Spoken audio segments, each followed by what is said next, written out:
Welcome back, everyone. It is Friday the 13th. Friday the 13th, guys. That's not a good start, is it? Welcome back, everyone. Patriots around the world. We are live. And it's a warm welcome back to John Hannam. I mean, mate, you're back by popular demand. Thank you very much, Paul. Nice to hear that. I normally don't attract new viewerships or new people, so it's good to hear that people like me.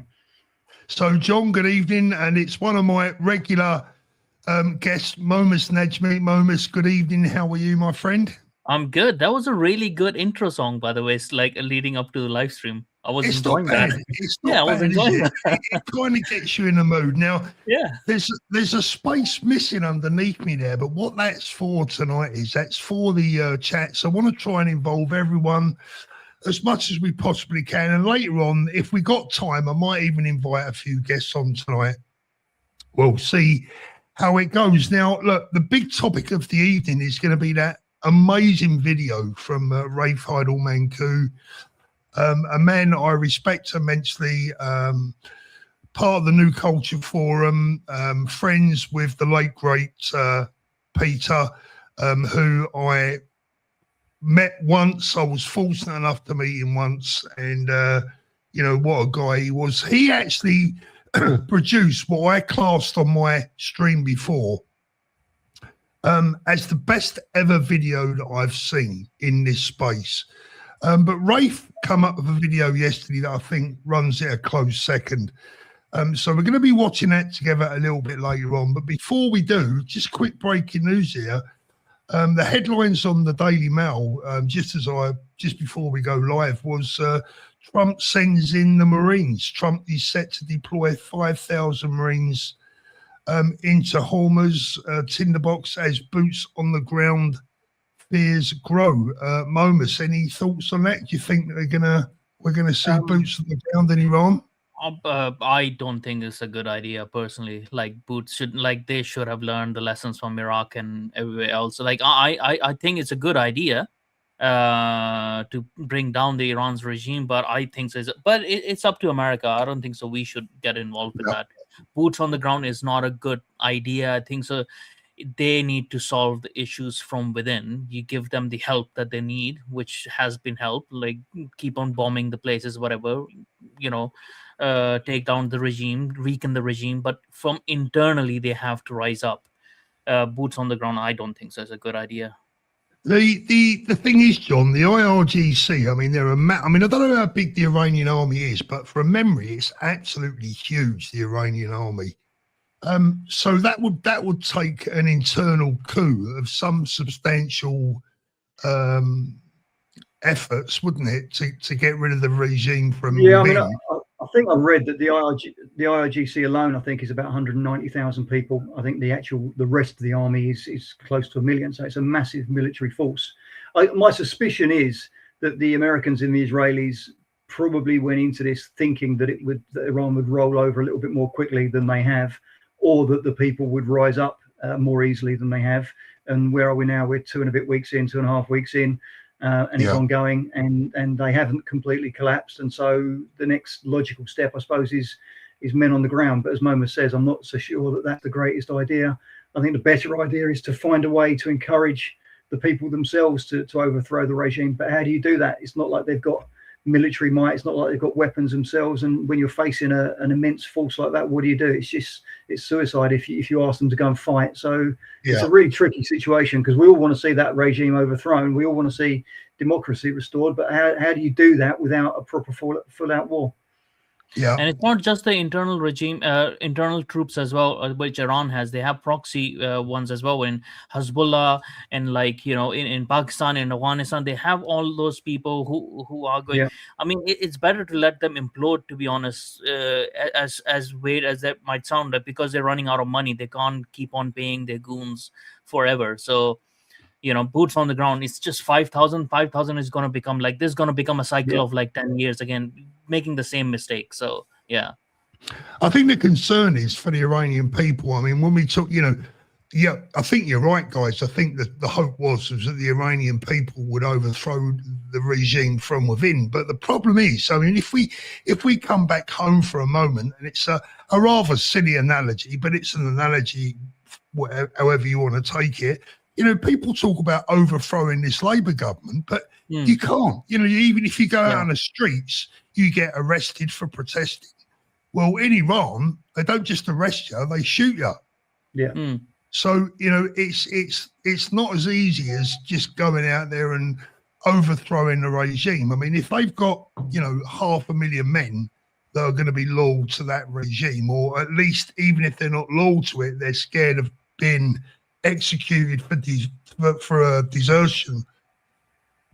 It's going to be now. I was playing John Kennedy yesterday, who said that he didn't believe that there will be boots on the ground, and I said that's the only thing that he said during that interview that I actually disagree with. I've got a funny feeling that we may well see American troops going into Iran, because I don't see how they can overthrow them. I don't see how they can get rid of them. We also have to be like a bit less emotional as well, like, because a lot of people get emotional with this, right? Like about Iran and stuff like that.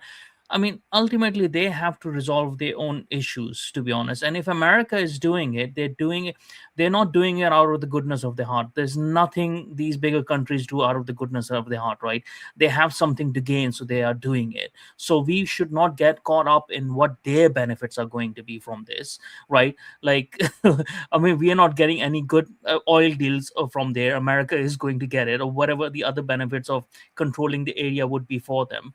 So, I mean, if they're doing it, it's because they have a benefit that outweighs the cost that is going to cost them. So, in a way, we have to be careful, but at the same time, we don't have to antagonize America as well. Like, they are our partners. So, if they want to use our bases or stuff, let them use it, right? Like, you have to be a bit pragmatic about it and not be ideologically captured, I think. So, on either side, or either on the right side or on the left side, like, oh, we're doing it for these emotional reasons. No, what is the interest of Britain in this, right? For me, the interest of the Britain is, let's take care of the terrorist cells within Britain that were before sponsored by Iran, because they will have lost the connection. They would have lost the cash flow. Those terrorist cells are going to activate. Let's use this opportunity to fix things inside, and let the Iranians figure out what they want to do themselves. If they don't want a revolution, so that's up to them. Do you think now's the time to flush them out, Momus? Yeah, definitely, because they are going to get more, they're going to get more frustrated. A lot of them are going to disperse as well, right? Like, because not a lot of them are that ideologically religious. They were there for the money, right? So when the money dries up, a lot of those people within those terrorist cells are going to disperse. But the most ideologically, strong ones, religiously strong ones, they are going to, get agitated. They are going to do attacks, right? So we have to be careful as well as flush them out. They are going to out themselves more.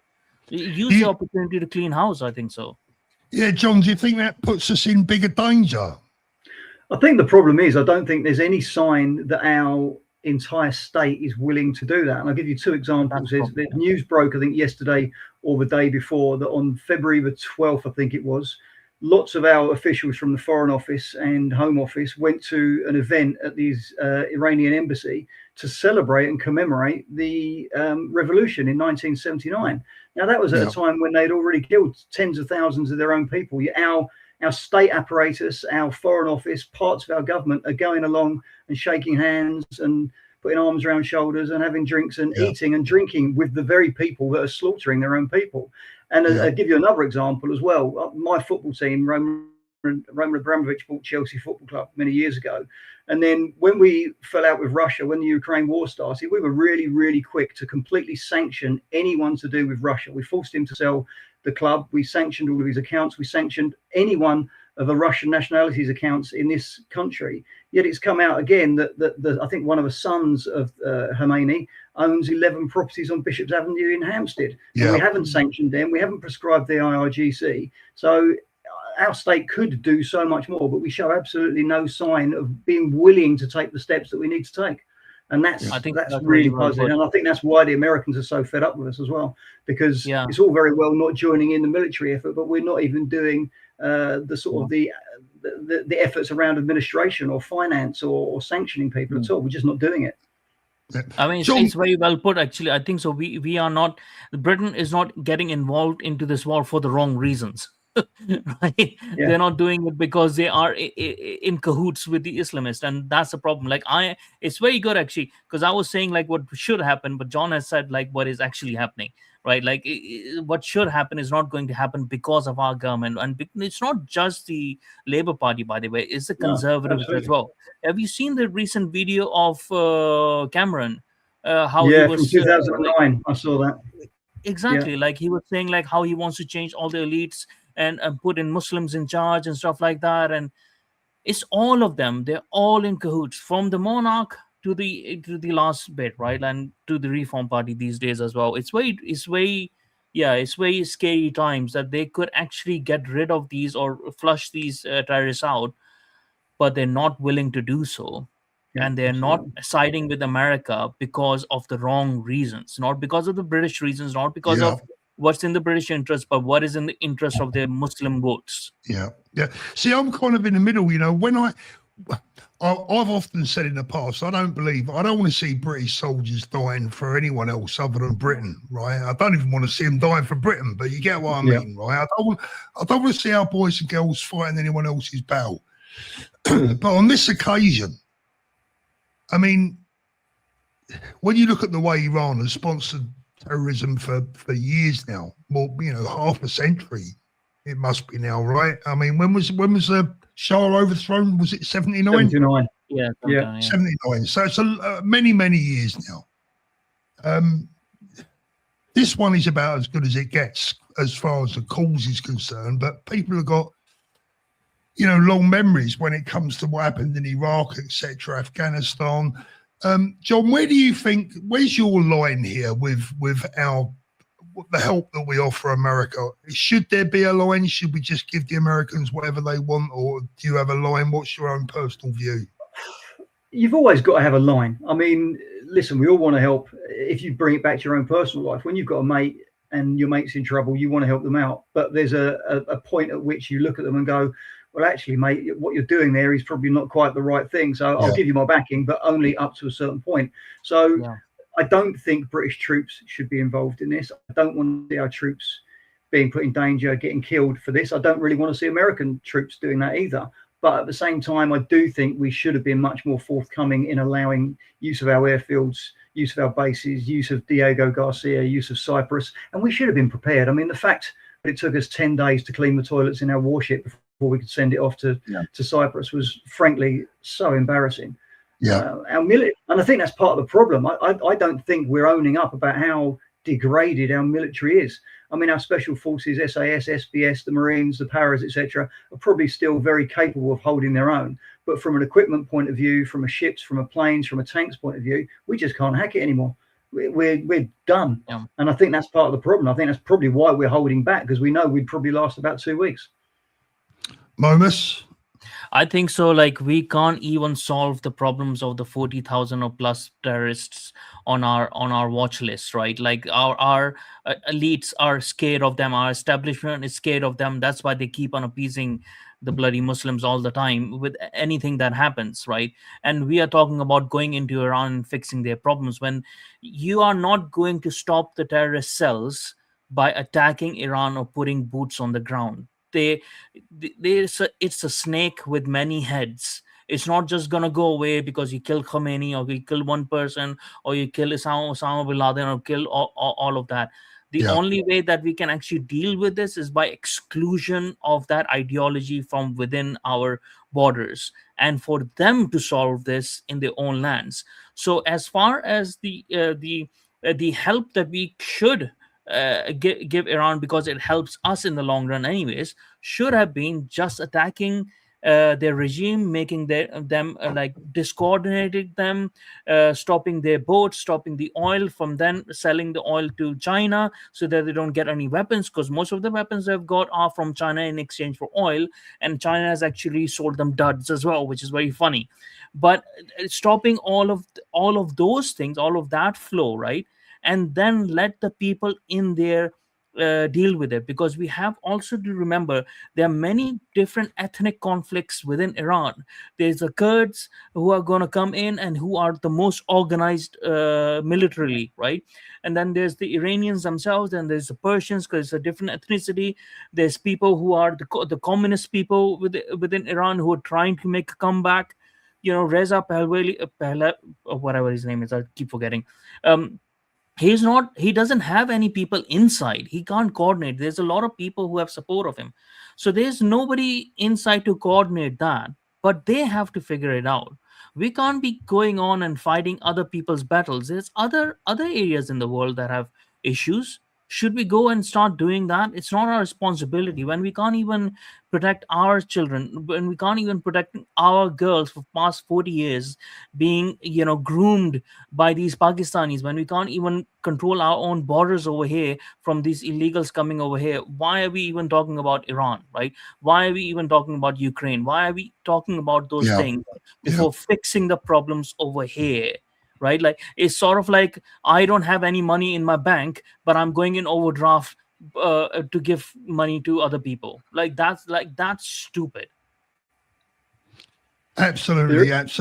Just sorry, John. Go on, carry on. No, I was going to say there is a wider argument. I read or watched a video or read an article the other day which says that they believe that this is really sort of 4D global geopolitical chess.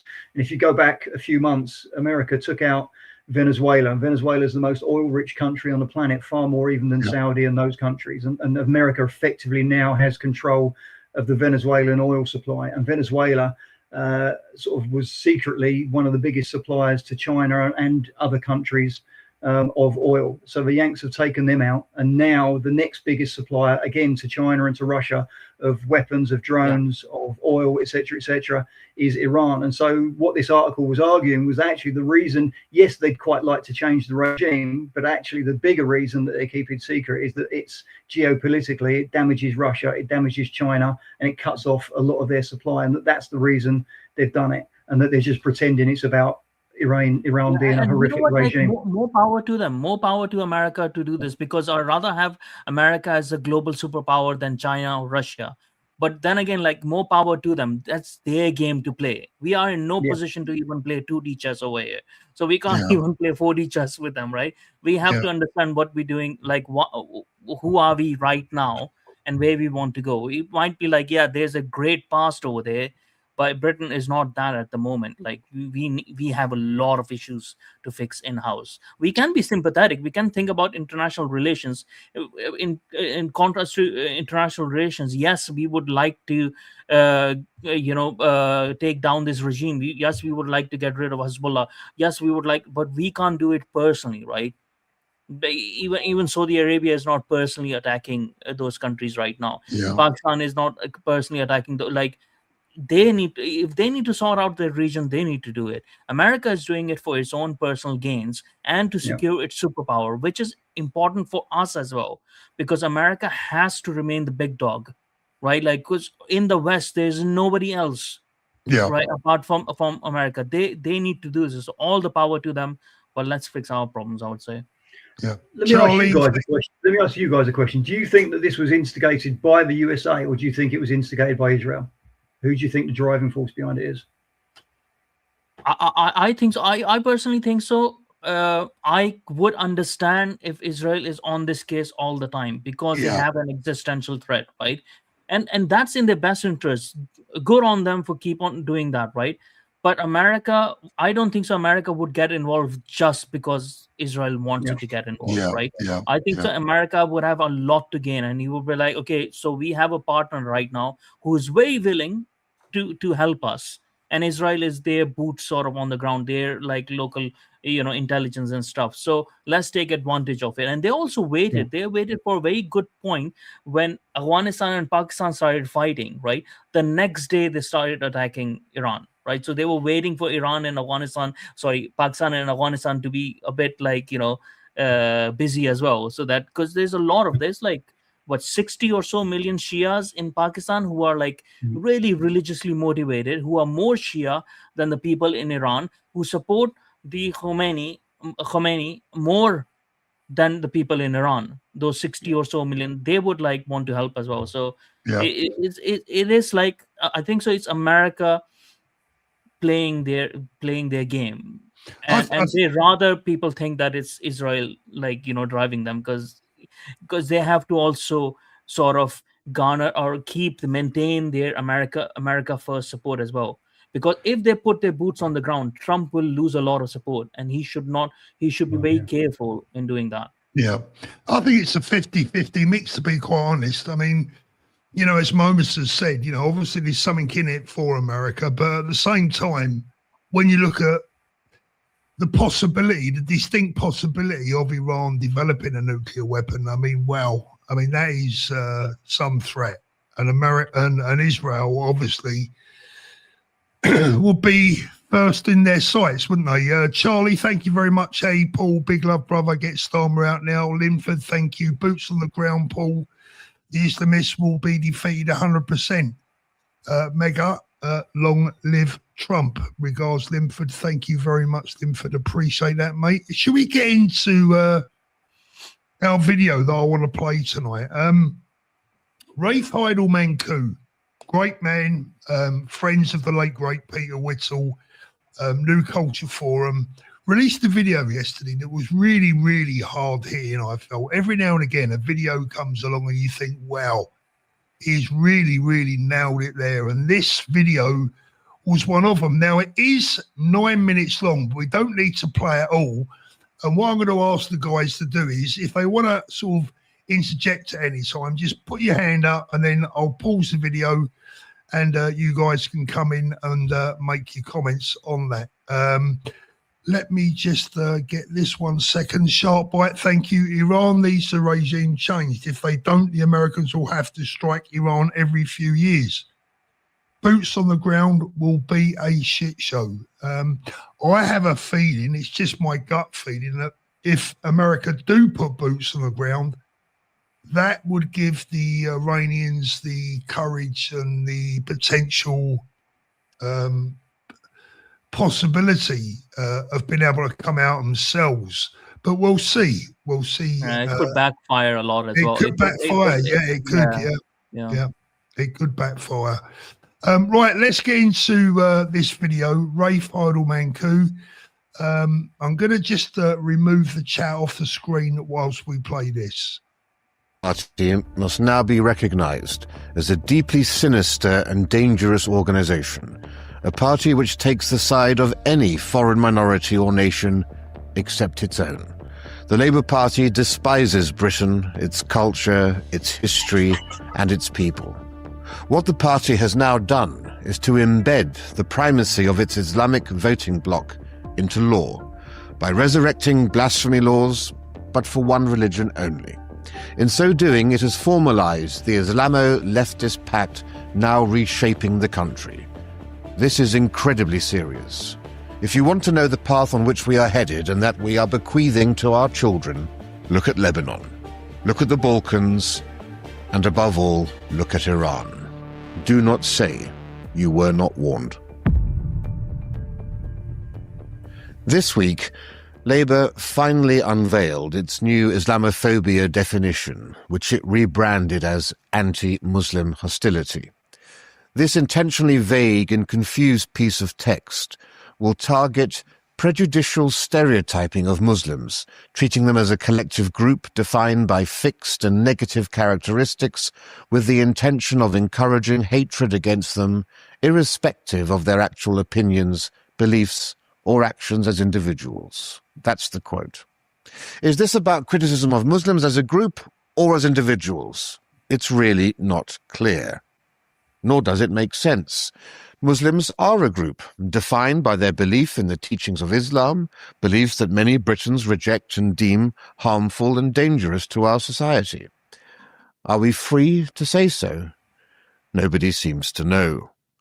Are we free to highlight the disproportionate rates of criminality within parts of the Muslim community, who now make up 18% of the prison population, despite being just 6% of the wider British population? Are we free to cite Home Office data showing that of the top 10 nationalities for those convicted of crimes, 8 are Islamic nationalities. Nobody knows. Are we free to highlight the extreme overrepresentation of Muslims in the child rape and torture gangs, which the Labour Party and the state covered up for decades? It's estimated over 100,000 young girls were abused. Many were tortured, some were kept in cages, some were killed by predominantly Pakistani Muslim gangs targeting predominantly underage white British children. Many survivor testimonies make quite clear that there were religious and racial motivations at play in multiple cases. It's the biggest hate crime and racist crime in British history. Just going to pause it there for a minute, gents. The ambiguity of these new laws is very concerning, isn't it? And as Ray rightly points out, we're not actually sure what this is going to mean, are we? Have you made any sense of any of this, John? John, can you hear me? I think that's the big issue, isn't it? That none of us really know. I've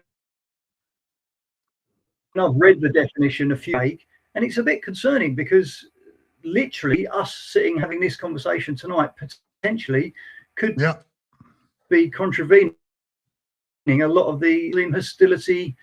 Are they rules? Are they regulations? Are they laws? No one really knows what constitutes a contravention of those rules, and that's what's the problem. If they defined it specifically, whilst you'd all not agree with it, you'd at least have a bit of a game plan as to what you could and couldn't say. Now we have no idea. It seems to come down to feelings and who takes offence and who might be offended, and also who says it. Also, who says it as well. Absolutely. Right? So it's very dangerous. If someone the government doesn't like, if it's a voice that they don't appreciate, then obviously that's going to attract more attention and potentially a prosecution than just some random guy on X that they don't know who it is.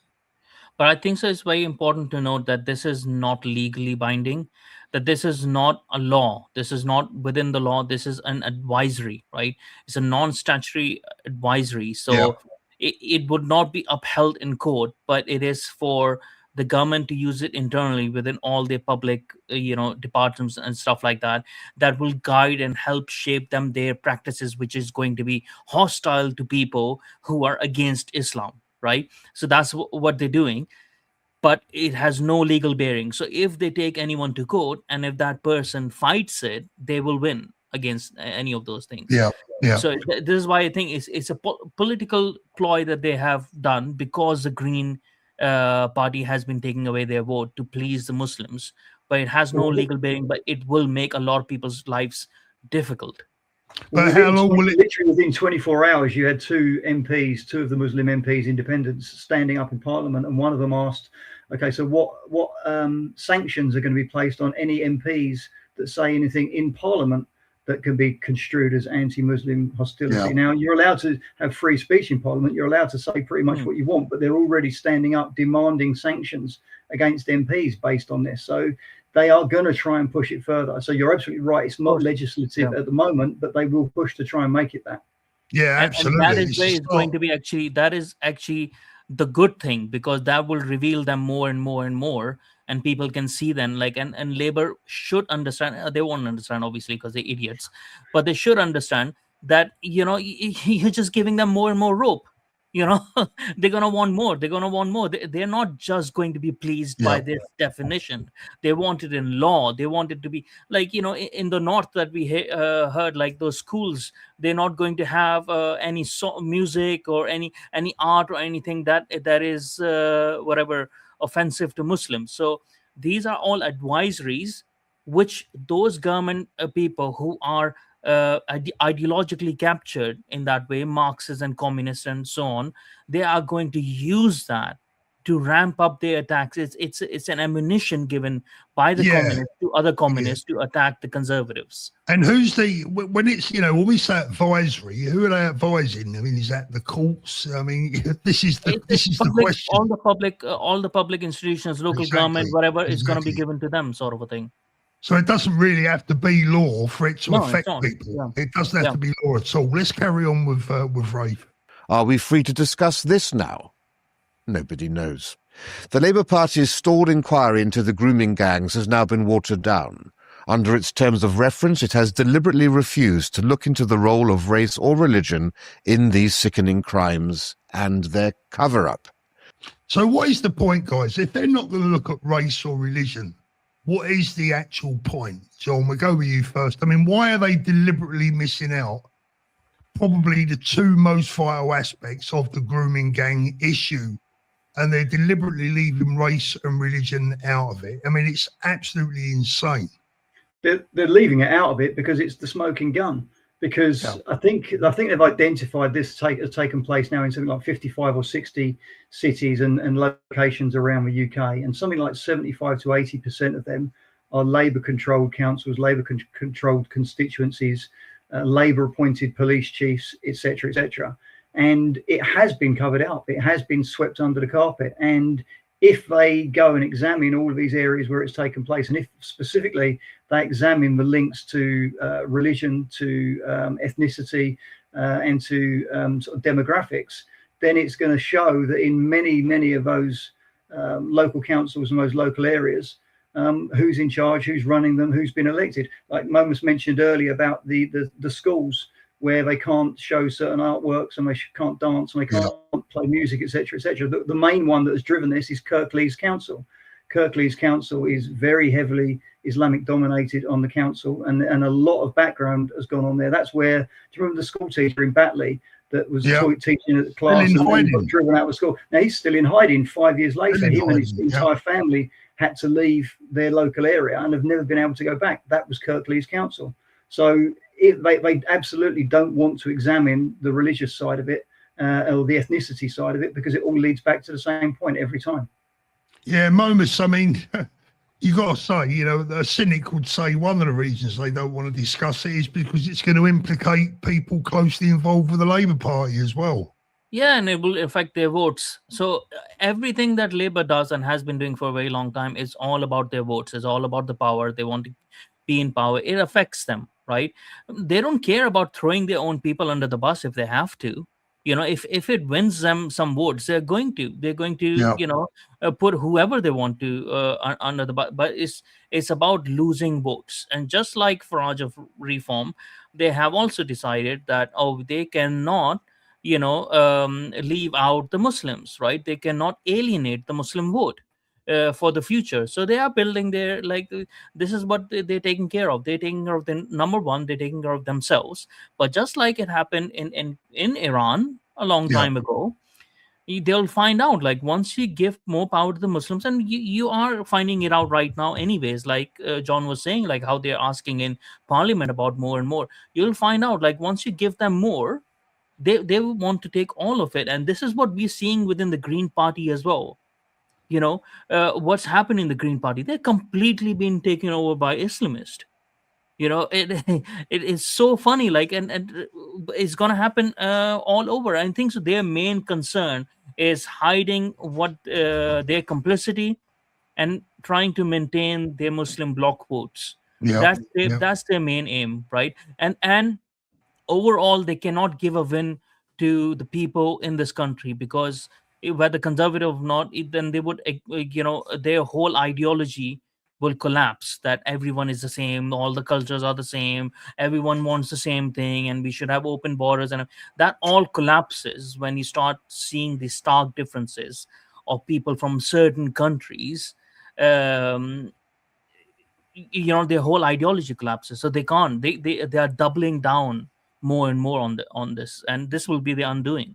This is probably what the public needs, and what the whole country needs anyways, completely undoing of this, and will cause chaos, but maybe it's a necessary short-term chaos that people need to see, because there's a lot of people who are not online, they still are not waking up to the realities of Islam. There's still people who keep on telling me online, like, oh no, but Islam means peace, but not all Muslims are like that. It's like, okay, tell that to the people who want to kill me because I left Islam. Like, you know, it's just people need to see it for themselves, right? Unfortunately, this proxy pain that we should be having of 40,000, 400, whatever, hundreds of thousands of girls for over 40 years being molested and abused and groomed is not enough.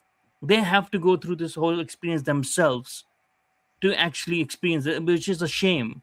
Yeah. Let's carry on. As Katie Lamb responded, quote, "In other words, the inquiry won't actually try to uncover why these crimes happened or why they were covered up."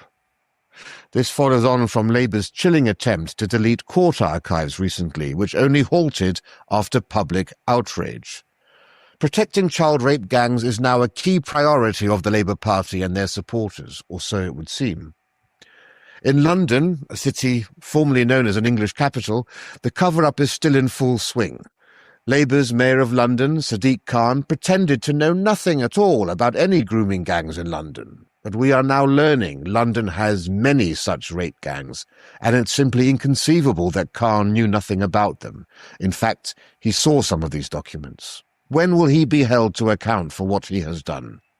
A full public inquiry into London rape gangs alone needs to be commissioned, and Khan needs to be the first man on the stand. Our Muslim community have also been significantly overrepresented, to say the least, in deadly terror attacks. The 7/7 bombings, the 21/7 attempted bombing, the murder and beheading of Lee Rigby, the Westminster Bridge attack, the Manchester Arena bombing, the London Bridge attack, the Parsons Green bombing, the second London Bridge attack, the Streatham stabbings, the Manchester Synagogue attack, I could go on. These are just the successful ones too, because there have been countless failed plots. Islam is the single biggest driver of terror attacks in Britain. Approximately 1 in 100 Muslims in this country is on MI5's terror watch list, which is at least 43,000 people. According to the head of the Metropolitan Police's counter-terrorism unit, 90% of those people are Muslims. According to MI5 and others, 75% of current anti-terror investigations are dealing with Islamic terrorism. Are we free to discuss these facts? Nobody knows. Or take electoral fraud. Repeated claims that so-called community elders are harvesting postal votes to be delivered in return for political concessions, primarily to the Labour Party. Take a look also at the appalling case of Tower Hamlets Mayor Lutfur Rahman, or the more recent case of family voting in the Gorton and Denton by-election, a euphemism for electoral fraud. Nigel Farage pointed the finger at, quote, sectarian voting and cheating. Reform released a statement that they had, quote, reported the many cases of family voting to the Electoral Commission and the police. What was witnessed yesterday is deeply concerning and raises serious questions about the integrity of the democratic process in predominantly Muslim areas. Is Nigel Farage still free to say this? Am I? Are you? Nobody knows. What about violent Muslim gangs taking over our prisons? There have been now countless claims that many of our prisons are dominated by Muslim gangs. Just last year, former Tory Minister Robert Jenrick, now with Reform, said that, quote, Islamist gangs and violent prisoners in our jails are out of control. Are we still free to discuss this? What about honour killings, female genital mutilation, acid attacks, forced marriages, child marriages, cousin marriages? Are we free to discuss the significant overrepresentation of Muslims in these crimes and acts? Nobody knows. Yet despite all this, the Labour Party want to give Muslims a special legal protection from criticism. And they are only doing this for one reason, because they are losing control of their Muslim voting bloc to the Greens and to the sectarian Islamist MPs now sitting in Parliament, one of whom, Iqbal Mohammed, who has previously defended inbreeding in the House of Commons, stood up in Parliament demanding to know how this new law could be used to clamp down on the speech of British MPs. And it is no coincidence that Keir Starmer is rushing through this anti-Muslim hostility definition just weeks before the May election. So concerned is he about losing that Muslim vote. A Labour council has also issued guidance warning that children's drawings in schools could be considered blasphemous under Islamic law. This should terrify all parents. Remember, the Batley school teacher has been in hiding for years after showing pictures of Muhammad in class. Here's the thing, guys. It should scare all parents. It should frighten all parents. But let's be honest, it won't. And that drives me absolutely mad, John. You know what?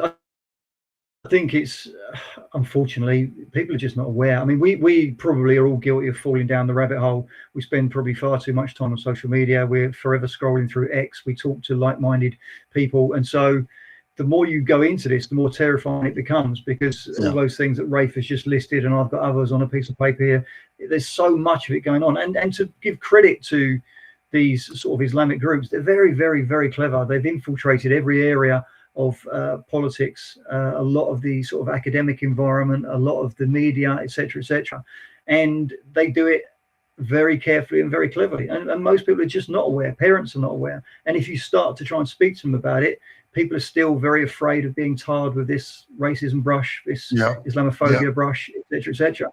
And to my mind, we've got two grave dangers in this country. One is Islamism, and one is sort of digital IDs, digital currencies, state centralized control. They're the two big things that are going to finish us off. And we've got to fight back against both of them. But unfortunately, the vast majority of people don't even know what both of them are. Yeah. Momus? I think so. It's very interesting as well. Like even most Muslims don't know that they're doing the bidding of, of these people most of the time, because most of the Muslims, like so-called moderate Muslims, they don't really know the religion, so they just go by whatever anyone is saying. So it's a lot of people are very unaware of what's in the religion, and because it's so big, and because the campaign of Islam is a religion of peace, or is just another religion, has been so successful since the time of President Bush, that people believe that as gospel, right? And when you start talking to people, when I start talking to people, normal people who are unaware of those things in Islam, it just they start shutting down, because they know that I know what I'm talking about. That is the truth. It's in their religion. They can't compute with it. Look at what happened with the Epstein files, right? It's so big. There's so many people are, within it. You just can't comprehend, and people just start shutting down. It's only some people who go down the rabbit hole that are going to be interested. Other people they go on with their lives unless it starts affecting them. And if we want to see the recent effect of this in our political sort of field, is why did reform come in, right?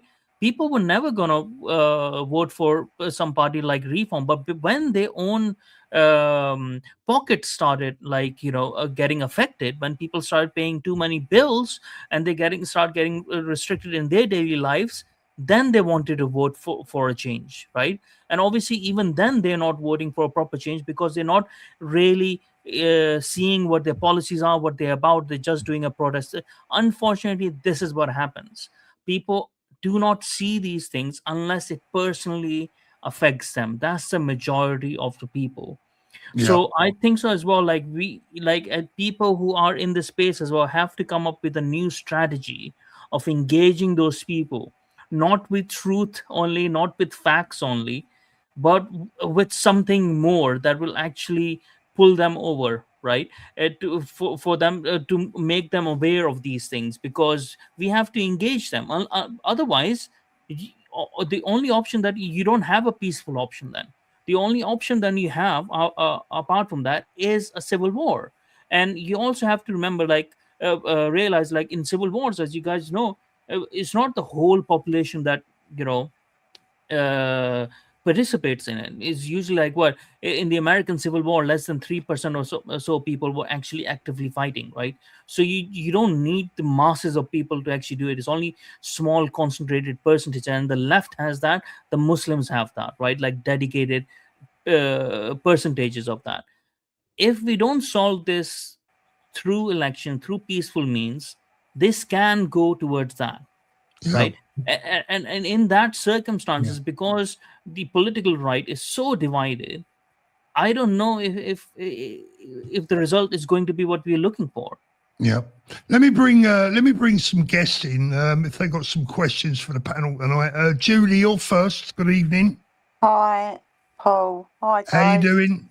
I'm all right. I'm cross with you, Paul. You made me cry. Hey, Julie. Why? Because of your speech to Kennedy yesterday. It was so lovely. Oh, thank you. Made me cry. Oh, sorry, Julie.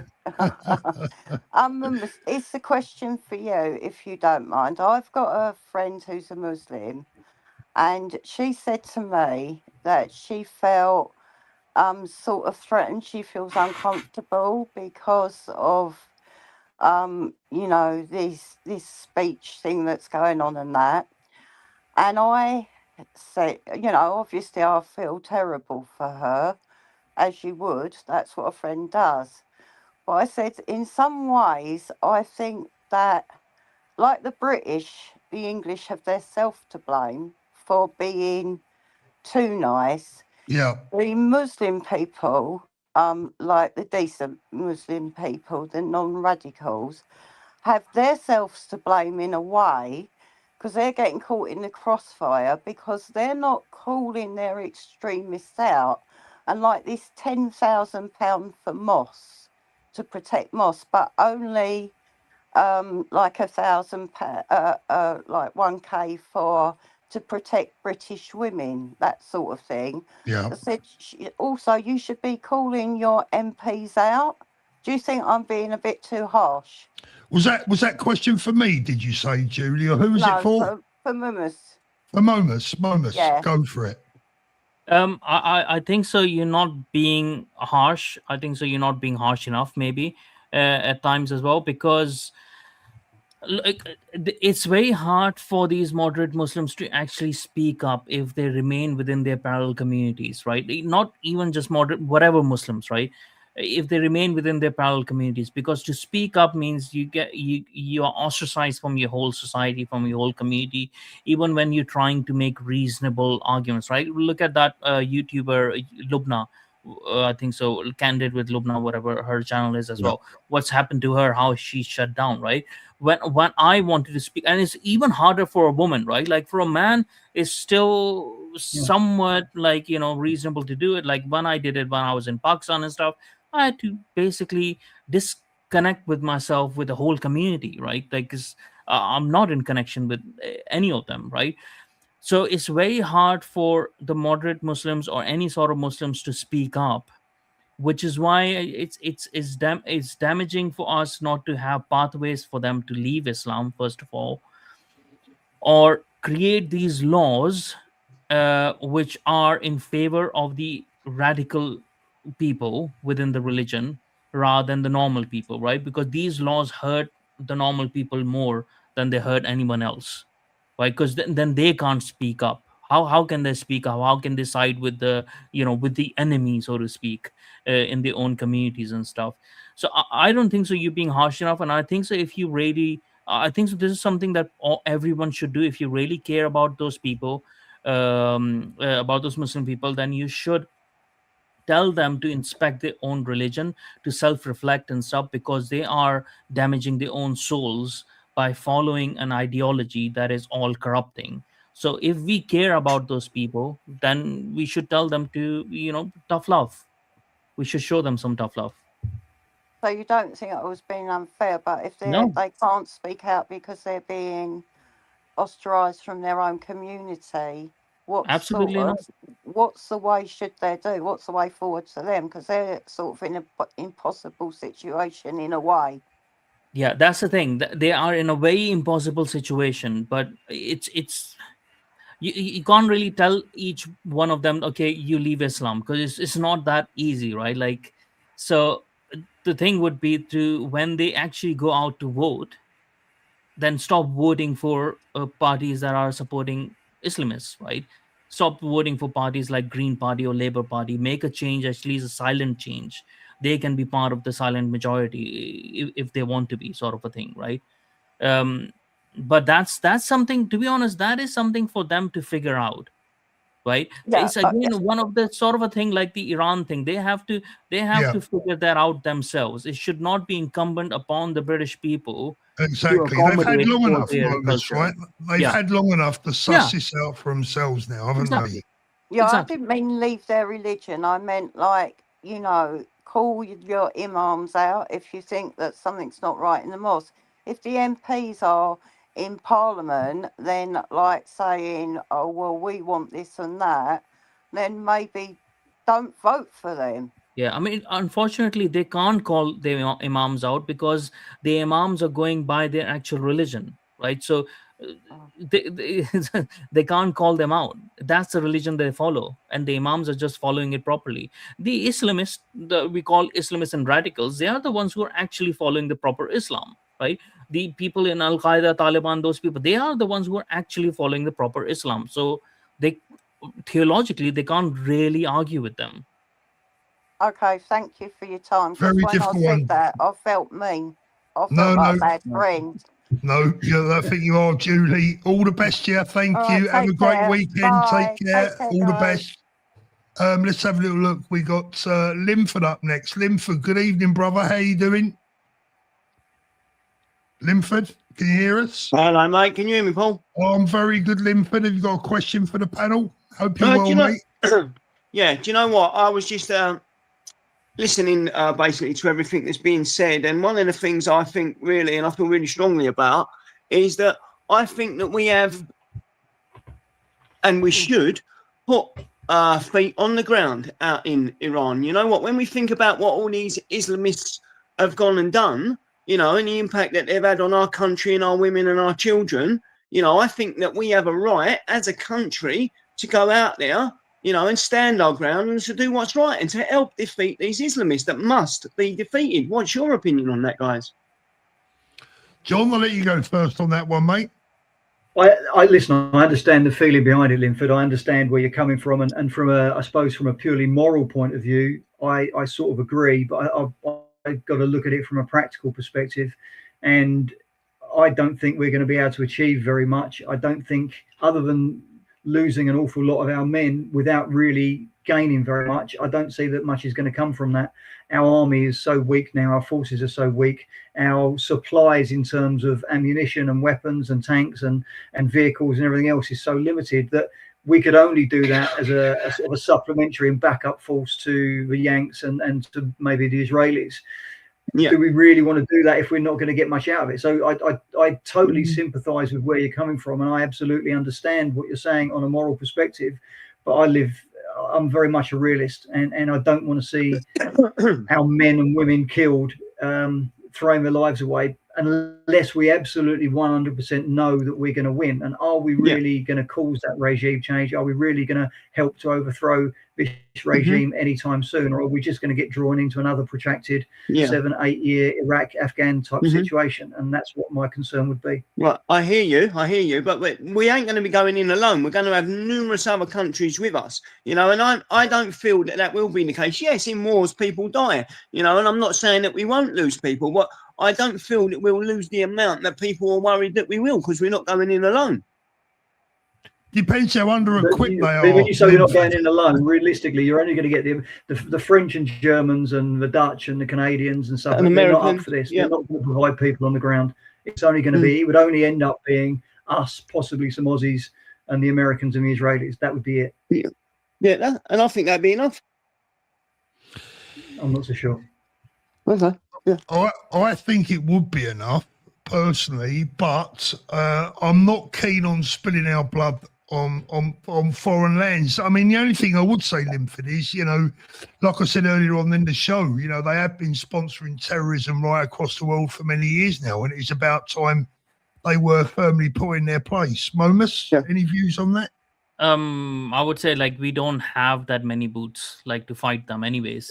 But at the same time, just defeating sorry, and those boots might not even fit the soldiers they're given to with our government. That's true as well. I mean, we don't even have steel anymore. Like, we have to depend on China for the bullets. Why would China give us the bullets then? Like, so there's a lot of practical issues over there. Obviously, morally, like, it might be the right thing to do, but also morally, I don't agree it's the right thing to do, because Britain should have a responsibility to their own people first, right? Killing people in Iran or killing their regime is not going to stop terrorism. If you really want to stop terrorism, there's a lot, like, start with those 40,000 people, right? Start with all the terrorist cells and everything like that. Start with stop that flow of support that is coming from those countries, right? And that can be done without putting the boots on the ground. Yeah. So if we are really doing it, that's just an ideological thing that, okay, we're going to fight over there. Well, we put like for what 10 years or so in Afghanistan. How did that help? We had the whole of the West had enough soldiers to defeat Afghanistan 100 times over, but you still you can't do that. You're going into other people's territories. You know, you're gonna make them more extreme. They're gonna pull down more. They're more organized and stuff like that. Do they really want that as well? Their people have to. I just believe that their people have to have a revolution. None of these countries have benefited from that much from American intervention. Unless the people in those countries do it themselves, it's not going to happen, because fundamentally they're going to go back to their default setting. Then you do all of that, you leave them, they're going to start doing that again. We kill off all our soldiers, all our men, a lot of our men. We come back home over here. Then what you have all the Muslims. None of the Muslims are going to go fight the Iranian people. That's a danger. No, I understand, and I hear where you're coming from with that. I totally do understand that. But you know what? With regards to what you just said, one of the words you said about the terrorism, there's always going to be terrorism in this world. Wherever it comes from, there's always going to be that. You know, and yes, okay, we defeat the Islamists. Then there's going to be a new group that come up. Then there's going to be another group that come up. There's always going to be that. So why wouldn't you want to kill British soldiers in Iran then, if it's always going to be terrorism? That's just the world we live in, sadly. You know, and also you said it earlier with regards to killing our people. Yeah, getting out of Islam. I don't think it's that difficult to leave Islam if you want to. I've got a couple of friends that have converted from Islam and are now Christian. It's not that difficult. But as an ex-Muslim, it is very difficult, right?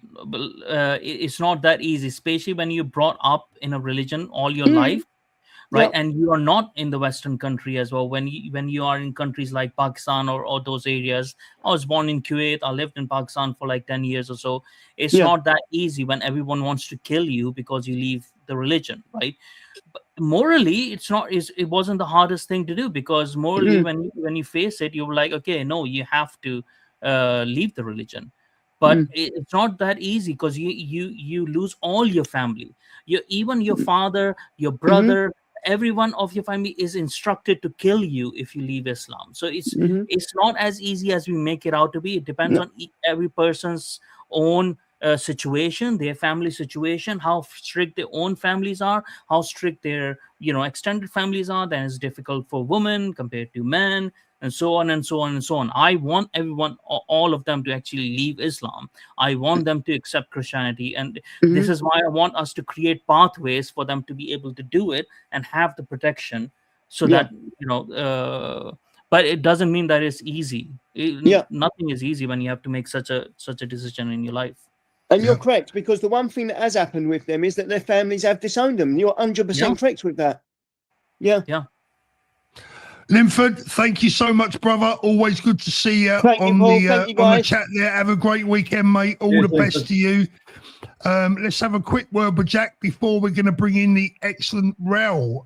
Jack, good evening, my friend. How are you? I'm doing well. Are you? Good man, Jack. I'm all good. Have you got a question for either Momus or John or myself? I have a question, and that is, how are we going to stop Islam, considering, it's very difficult? Because if you look at it in terms of ethnicity, like by 2050, or maybe even before then, if we don't sort things out over the next few years, we're going to be a minority in our own country. I'm like, how do we fix it then? I'm like, it's getting complicated, isn't it? Well, the latest projection is 2055. 2055, when we're going to be in the minority. So a pretty scary prospect, John. It is. I mean, the demographics from all sorts of angles are absolutely terrifying. It's changing so quickly, but the low birth rate amongst the indigenous population compared to the high birth rate amongst people that have arrived in the last 10, 15 years, the growth of other religions, what I'm going to say now is probably going to drop me right in the cow poo. But I think the only way we do this is we have to take pretty radical measures to make this country somewhere that lots of other people from other nationalities and other religions simply don't want to come and live in. So if you're talking about Islam, for example, you're going to have to start to look at things like banning both halal and kosher slaughter completely. You're going to have to look at things like banning all face coverings, including religious face coverings. You've got to ban first cousin marriages. You've got to ban the call to prayer publicly. You've got to do all of these sorts of things. Now, loads of people are going to be in uproar about that and going to say, well, that's racist and you can't do that and you shouldn't do that. But unfortunately, sometimes you don't have a choice. And I think we've left it too long. We've been too lax, and we've got to a situation where rather than being able to have to try and make it an uncomfortable place for certain people to live. Now, hopefully that shouldn't impinge on the non-radicals and the non-truly devout, because there's loads and loads and loads of Muslim people that live in this country that to all extents and purposes are completely British, completely anglicized, and just want to go about their lives. And to be honest, probably wouldn't be too affected by a lot of those measures that I've just talked through. Hopefully that would only rule out the people that we don't really want here, the ones that are going to cause the problems. But trying to get that passed through Parliament, you're going to need a set of very strong politicians with ramrod backbones, and I don't really see that happening anytime soon, certainly not in the current Parliament. Are Reform going to do it if they win? I don't know. The only good thing is you're getting many more politicians starting to talk about it now, starting to openly talking about it. You're getting people like Katie Lamb, you're getting people like Nick Timothy, who are both Conservatives, funnily enough. Even Suella Braverman is starting to say some of these things. So it is becoming a topic that people are more willing to discuss. But it's very tricky, because in taking those measures, you're going to upset an awful lot of genuinely innocent people and decent people. But we've left it too late. We don't have a choice anymore. Jack, all the best, mate. Thank you so much for coming on as usual. Raoul, good evening. Good evening, guys. Good evening, gentlemen. Good evening, Paul, John. How are we doing, mate? Not bad. Another man that's backed by popular demand. Just before we go any further, can I say a very warm welcome back to Gaming with Yam Yam, who had a particularly bad week last week. Great to see you back in the chat. We've been asking about you over the last couple of streams, making sure you're all right. So great to see you back in. Raoul, good evening, mate. Good evening. First off, God bless and get well, Yam Yam. Hope you're doing well. Yeah, absolutely. So thank you to you. Let me just make this clear, guys. In the last election, we had just over 9 million votes for Labour. That is the population of London, close to that. So that says everything there. Around about 20 million people didn't vote. So if you want to know who's put us in this mess, look at yourself in the mirror. Look at yourself in the mirror. Look at yourself in the mirror while you don't take an interest in politics. Because as my father and mother said, you may not take an interest in politics, but it takes an interest in you. It will build them building blocks around you slow by slow, put the lid on you. You can't breathe, you can't move, you're done for. So please start doing research into who your local councillors are, who your MPs are, what their policies are, what their backgrounds are, because it's not difficult to do, guys, because you've got plenty of time.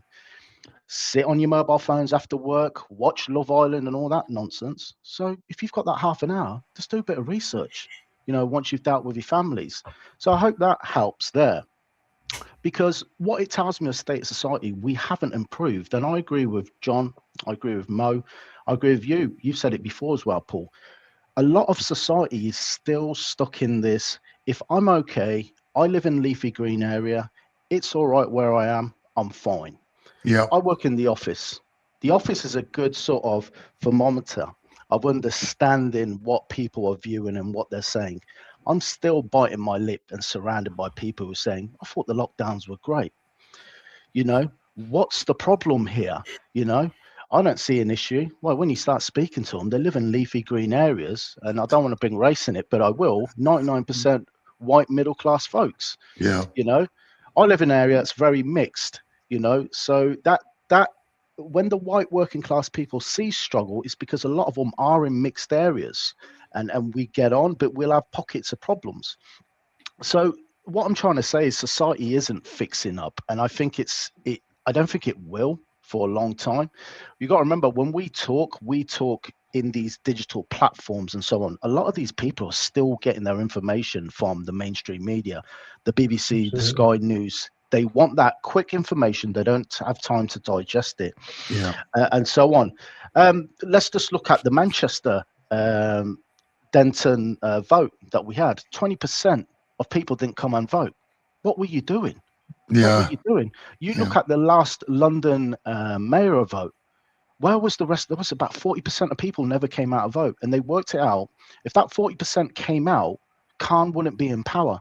We are self-sabotaging ourselves, but we are quick to blame others when we are not self-reflecting. You remember on the last show, Paul, I spoke about what can we do ourselves, them little bits and bobs we can make a change in our areas and our families, our friends, spread that risk around, as the old phrase Douglas Murray would say.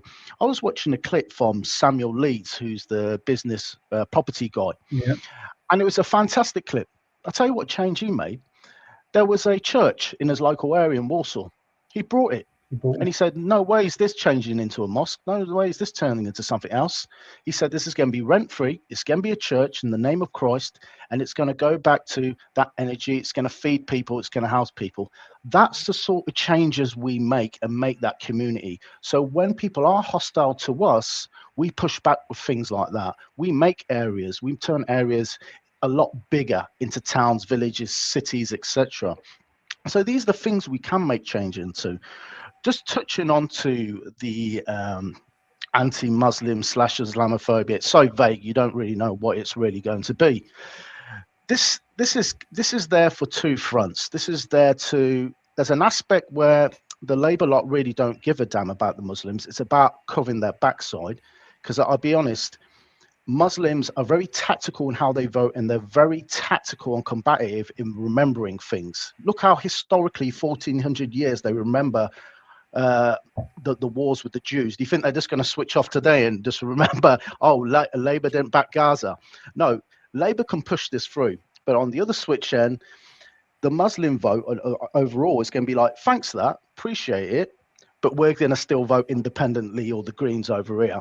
So this is not going to work in favour for Labour at all. It's going to absolutely go against them.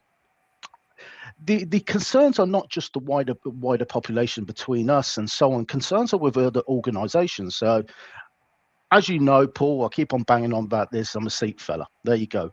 So I do stay close to a lot of Sikh organisations who tackle the Muslim rape gangs. So the National Sikh Organisation have also raised their concerns about this, because they said their organisations are going to be hit hard the most, because they are constantly trying to protect young girls from all backgrounds who are being targeted by the Muslim rape gangs. And they believe the organizations that are set up will be led through the courts, will be prosecuted, and so on.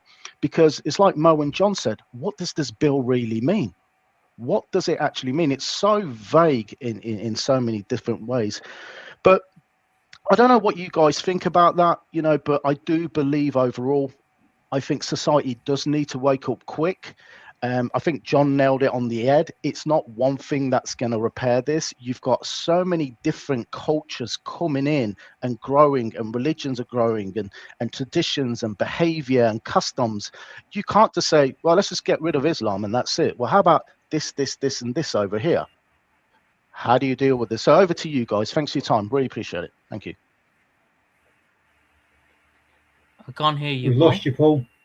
Yeah, can't hear you, Paul. I was just going to bring in, stay there, Raoul. I'm just going to bring in Scott. I think his device might be disconnected, actually. Scott, if you wanted to come in, mate, you're going to have to connect your device. Momus, any comments on what Raoul had to say there? I've been saying that for so long. And if this sort of thing that, if you inverse the thing that I was talking about Iran as well, right? Why did I want it? Why do I want Iranians to do revolution from within?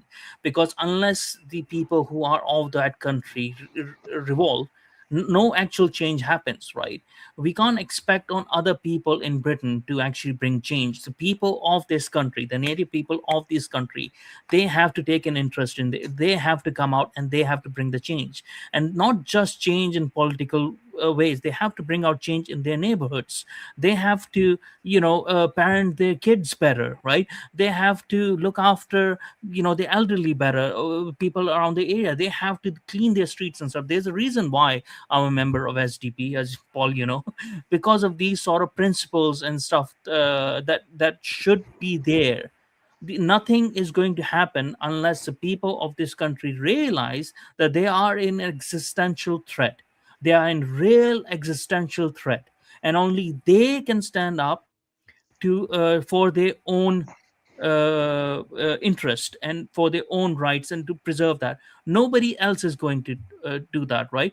I even tell people, don't depend on me. Don't trust me. Trust your own people more than you would trust what I'm saying, because ultimately it's your country and you have to stand up for it. Nobody, if you don't give a shit about your culture, your heritage, your people, nobody else is going to do it, right? Nobody else is going to do it, because other people would be more than happy to be subversive and take over what you have built for them, right? So you have to stand up for your own stuff. So I am in complete agreement. People have to wake up.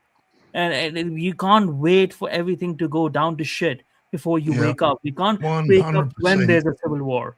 100%. Let me read this out. Sharp Bite, thank you. 100,000 girls. Can we just let that sink in for a moment? That's Wembley Stadium and some, filled to capacity of young girls, all traumatised for life, fuming. Absolutely. Peter, school phoned me saying my 11-year-old is racist because she said she doesn't like black hair to one of them. This is getting bad. Moments, I'm going to let you read this one out. Yeah, I read that before. I don't care. People are going to say what they want to say. Yeah. There you go. Well, thank you anyway. There you go. Where are we? Let's have a look. Let's try and bring Scott in again. No, he's gone again. John, anything to add to what Rao had to say there? I think Rao nailed one thing which is really important, and it comes down to one word, which is apathy. As he said, the Gorton and Denton by-election, I think the turnout was 48%, which means that 52% of people didn't vote. So the Greens, I think, won with 38%. So 38% of 47% is, my maths ain't brilliant, but it's about 20%. So they won the vote. So the Green/Islam Alliance won that constituency based on only 1 in every 5 people voting for them. And the people that are now going to, in 2 years' time or 3 years' time, be fed up with what's going on in their constituency are going to throw their hands up in horror. But they were the ones that didn't get off their asses and didn't go and get and vote. And it's very, very, very important that people start to take part in society, and the most basic way they can take part in that society and contribute to that society is to vote. I would be in favour of bringing in a law which makes voting compulsory. Now, on that voting sheet, I would allow people to spoil their vote if they want. They would be able to say, no, I don't want to vote for any of these charlatans, and just put a cross in a zero box. They've got to get out. They've got to go to the voting booth, and they've got to make the effort. Absolutely. Because I think then you'd see very, very, very different results in the ballot box. I think you'd see very different results in elections. Rao, how would you feel about that compulsory voting? Would you go along with that? I think so. Australia has something of that sort. I'm not sure. And if the percentage of spoil is more than the percentage of the candidate, then like you have to redo the elections or something. I'm not sure if it's Australia. I really do think it is Australia, though. I would be in favor of that. But I would rather that we don't have to bring in laws to wake up people. I would rather that there are less and less laws. I would rather that the people wake up themselves. That the people realize, because I've been saying it for so many years. I think so, as long as you know me, and from before as well, Paul, that people don't pay attention in local elections. They just don't come out. Average turnout is less than 30%. It's ridiculous. Those are the people that are affecting your local councils. Affect your life more than the national government can, right? But people don't engage in that. So if you're not going to engage in that, then you can't cry about like what's happening to the country then. Yeah, a lot of Restore supporters are saying at the moment that all these people who are not voting will suddenly come out and vote for Restore. Now, I'd love to think that might be the case, but I tell you what, I don't think it is. I think they're just too goddamn disengaged. Yeah, I think we you've got, have to I think make you've it got work a very, somehow. I think you've got a very large chunk of the population that are completely switched off from politics because they distrust and to a large extent loathe absolutely everyone to do with politics. And then you've got another, unfortunately, very large chunk of the population who are, whether it's lack of education, whether it's lack of interest, whether it's lack of them believing that it affects their lives, just don't care. They just don't pay any attention. They probably couldn't even tell you who the leaders of the main parties are. A surprising number of people probably couldn't tell you who Keir Starmer is. And I know that sounds ridiculous, but I bet you 10% of the population, if you showed them a picture of him, might not know who he is. And that's shocking. Raoul and Momus, I want to ask you this question here from Best Black, who's a lovely lady. She says the only votes that should count are the British indigenous. How would you two guys feel about that one? I have actually talked about this before, right? I don't think so. Anyone, first of all, at the very least minimum, anyone who's not born over here should be able to stand in the elections, right? So that's as candidates, right? And even because by law you can't say, oh, you can't go by checking people's DNA and stuff like that. You have to go by law what's citizenship, right? So this is the least of the lowest hanging fruit, at least, that should be grabbed, that you have to at least be born over here and at least be a citizen before being either voting or standing in elections, because so many local councillors that we have are not even born over here, right? They're born in somewhere else. They don't even have any familial connections from here or anything, and they're standing in elections. You see them, they're all in their religious garbs or whatever, and they're standing as mayor or whatever. So that needs to stop. The people who are from Commonwealth, they need to stop voting. The people from Ireland, whatever, that completely needs to stop, right? So I think so that would be a good idea, but I don't know how you get to it in law. While there's a government who will never act on it, while there's a prospect of a government that might come in and reform that will also not act on it. Don't forget that they have a lot of people who are standing in their local elections and in their who are not born over here, or who are not so we're not even going to get them from reform, right? So the lowest hanging fruit should be, at least to grab that, is that people who are not born aware should not stand in votes and should not vote for people in this Commonwealth and stuff go on. Maybe it can be a thing going forward, but how do you check how do you actually put that into law? I don't know. Raoul, what do you think, my friend? Well, in an idealistic world, I would want the white natives to be voting, but as society in today 2026 is all shaped, you need as many people on side as you can due to demographics and population. So I would say anyone that isn't born here, because it's crucial to be born here and to vote, because you are then naturalized by the environment and atmosphere and the history of the nation, regards to that. But it's like Mo said, that's going to be very difficult, because you will get, for example, the likes of Greens and Labour and Lib Dem who would want people who have been here for like 2 days to vote once they've got a citizenship, because it's just an added on vote to them. They don't care about, society overall. They care about power and position, pension, security. Look, they've just given themselves a pay rise not long ago, while the rest of us are suffering.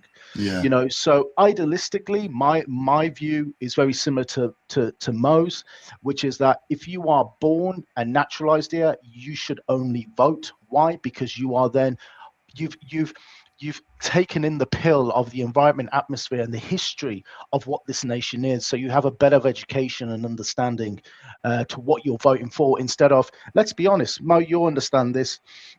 When people come new to this country, you'll get enclaves of communities. It takes one guy to go in there, say, you're all voting this because he looks like you, he's got the same religion as you, he's got the same name as you, and they aimlessly, like sheep, would just go tick. It's as simple as that.